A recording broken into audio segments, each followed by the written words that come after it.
Paramahansa Yogananda, Autobiografia de Amayagui. Capítulo 13, O Santo que não dorme. Antes de começarmos a leitura, por favor inscreva-se no canal e deixe seu like neste vídeo. Por favor, dê-me sua permissão para ir ao Himalaia. Espero, em solidão imperturbável, atingir ininterrupta comunhão divina. Certa vez, é verdade, dirigi estas ingratas palavras a meu mestre. Acometido por uma dessas ilusões imprevisíveis que ocasionalmente assaltam o discípulo, eu sentia crescente impaciência com os deveres do eremitério e os estudos da faculdade. Circunstância fracamente atenuante é que apresentei esta moção após 6 meses apenas de convivência com Sri Yukteswar. Eu ainda não avaliara sua incomensurável estatura espiritual. Muitos montanheses vivem no Himalaia, contudo, não possuem a percepção de Deus. A resposta de meu guru veio com lentidão e simplicidade. Procura-se melhor a sabedoria através de um homem de consciência divina que através de uma cordilheira inerte. Fingindo ignorar a clara insinuação do mestre de que ele, e não a montanha, era meu instrutor, repeti minha súplica. Sri Yukteswar não se dignou mais a responder. Tomei seu silêncio como consentimento, uma interpretação precária, mas conveniente. Em minha residência em Calcutá, naquela noite, ocupei-me com os preparativos da viagem. Ao amarrar alguns objetos dentro de um cobertor, lembrei-me de um embrulho similar, subrepticiamente atirado da janela de meu sótão, alguns anos antes. Perguntei-me se esta seria outra fuga sob má estrela, rumo ao Himalaia. Na primeira vez, minha alegria espiritual fora exaltada. Esta noite, minha consciência me afligia ao pensamento de abandonar meu guru. Na manhã seguinte, procurei Behari Pundit, meu professor de sânscrito na faculdade de igreja escocesa. Senhor, lembrei-me de que se referiu à sua amizade por um grande discípulo de Lahiri Mahasaya. Por favor, dê-me seu endereço. Trata-se de Ram Gopal Mufundar. Eu o chamo de santo que não dorme. Ele sempre está acordado, em consciência estática. Sua casa situa-se em Rampur, perto de Tarakeswar. Agradeci ao erudito e imediatamente tomei o trem para Tarakeswar. Esperava silenciar minhas apreensões obtendo licença do santo que não dorme para entregar-me à meditação solitária no Himalaia. Behari Pundit dissera-me que Ram Gopal havia recebido a iluminação, após muitos anos de prática de Kriya Yoga, em isoladas cavernas de Bengala. Em Tarakeswar, tomei o caminho de um santuário famoso.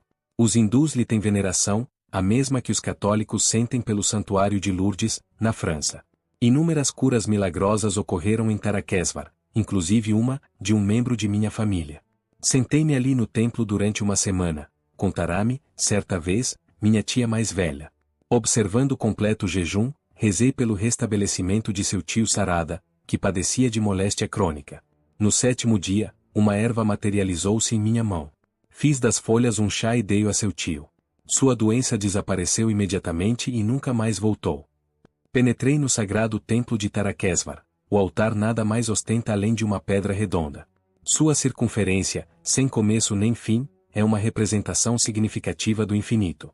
Na Índia, as abstrações cósmicas são entendidas até pelo camponês iletrado. Efetivamente, os ocidentais, às vezes, o têm acusado de viver de abstrações. Minha própria disposição interior naquele momento era tão austera que não me senti inclinado a reverenciar o símbolo de pedra. Deus deveria ser procurado, refleti, unicamente dentro da alma. Abandonei o templo sem dobrar o joelho e caminhei animadamente em direção ao vilarejo de Rambashpur, fora dos limites de Tarakeswar. Eu não tinha certeza do rumo. Meu pedido a um transeunte, para que me informasse, mergulhou em demorada cogitação. Ao chegar a uma encruzilhada, vire à direita e continue andando, sentenciou ele, afinal, em tom de oráculo. Obedecendo às instruções, vaguei ao longo das margens de um canal. Escureceu. Os arredores daquela aldeia da selva criaram vida com piscantes vagalumes e a ululação de chacais próximos. O luar era demasiado tênue para me servir de ajuda. Durante 2 horas continuei tropeçando. Abençoado tilintar da sineta de uma vaca. Meus gritos repetidos afinal aproximaram de mim um campônio. Procuro Ram Gopal Babu. Ninguém com esse nome vive em nossa aldeia, respondeu ele em tom áspero. Você é certamente um detetive mentiroso. Esperando ver diminuídas as suspeitas de sua mente preocupada por motivos políticos, expliquei-lhe, tocantemente, a situação de apuro em que me achava. Ele me levou à sua casa e ofereceu-me hospitaleira acolhida. Rambashpur é distante daqui, assinalou ele. Na encruzilhada, você deveria ter virado à esquerda e não à direita. Meu primeiro informante, pensei com tristeza, era uma ameaça definitiva para os viajantes. Após uma saborosa refeição de arroz com cutícula, dal de lentilhas e caril de batatas com bananas cruas, retirei-me para uma pequena choça junto ao pátio. À distância, os habitantes do vilarejo cantavam, acompanhados de ruidosos mridangas e símbalos. O sono foi insignificante naquela noite. Rezei fervorosamente para ser guiado ao recluso yogi, Rangopal.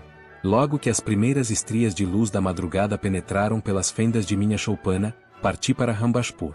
Cruzei acidentados campos de arroz, caminhando penosamente sobre tocos de plantas espinhosas cortados à foice e contornando montículos de argila seca.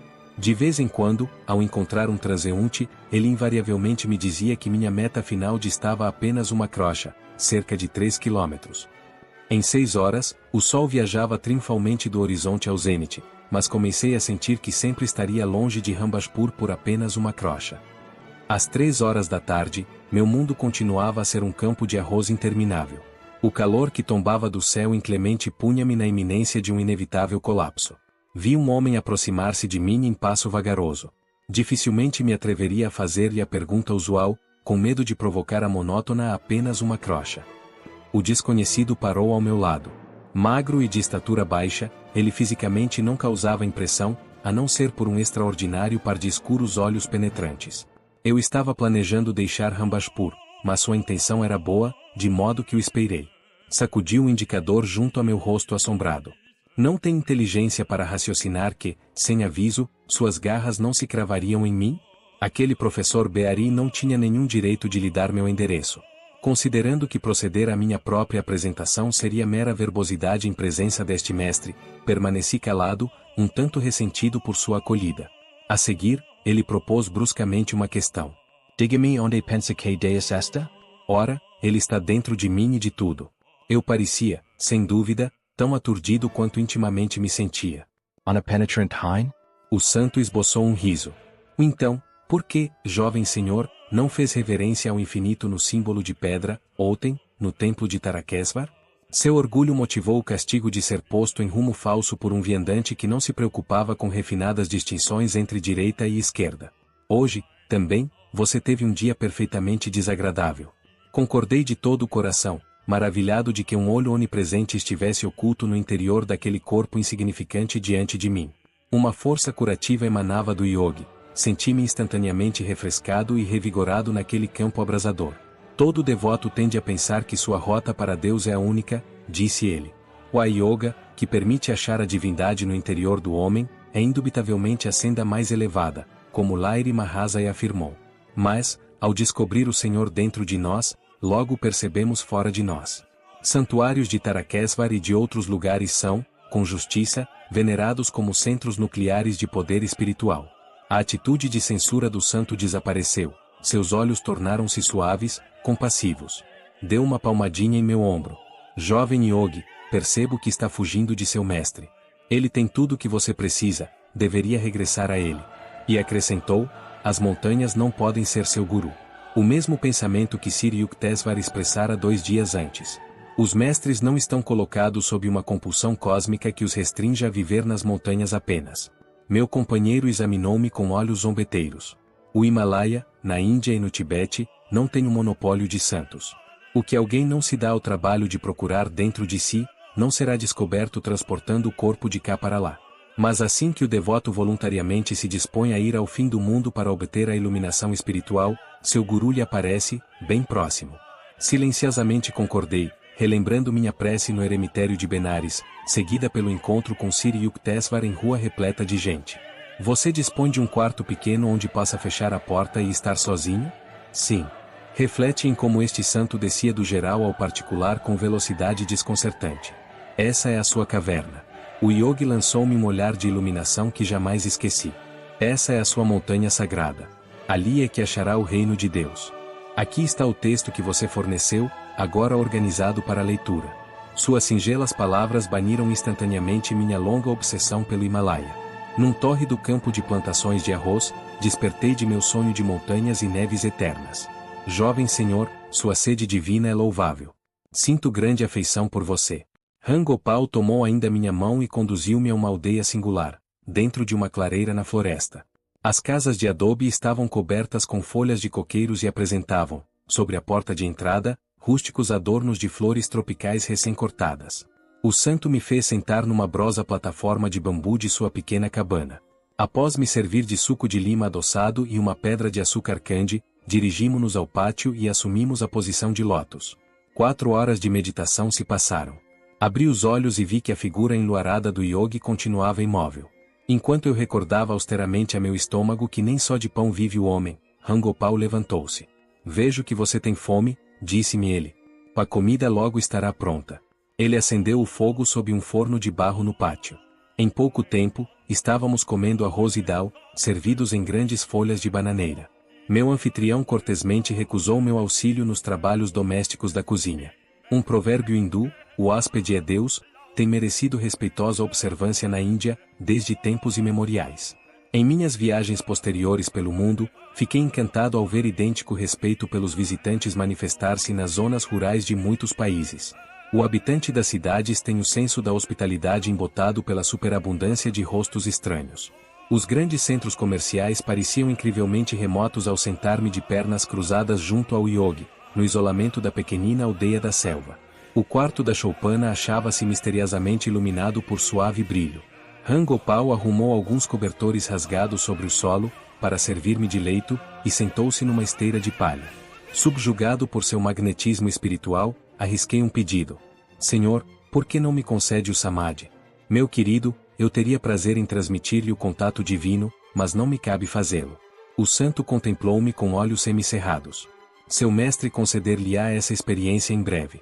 Seu corpo ainda não está suficientemente afinado. Assim como uma pequena lâmpada seria queimada por excessiva voltagem, seus nervos, igualmente, não estão preparados para a corrente cósmica. Se eu lhe proporcionasse o êxtase infinito agora, você arderia como se cada célula sua se convertesse em chama. Você me pede a iluminação, continuou o yogi, pensativamente. Enquanto eu próprio cismo sobre o quão insignificante sou, e com a pouca meditação que fiz, se consegui agradar a Deus, e que merecimento poderei encontrar aos seus olhos no cômputo final. Senhor, não procurou Deus, com toda a sinceridade, durante longo tempo? Não fiz outra coisa. Beari deve lhe haver dito algo de minha vida. Durante 20 anos, ocupei uma gruta secreta, meditando 18 horas diariamente. Em seguida, mudei-me para uma caverna mais inacessível e ali permaneci por 25 anos, mantendo-me em êxtase durante 24 horas todos os dias.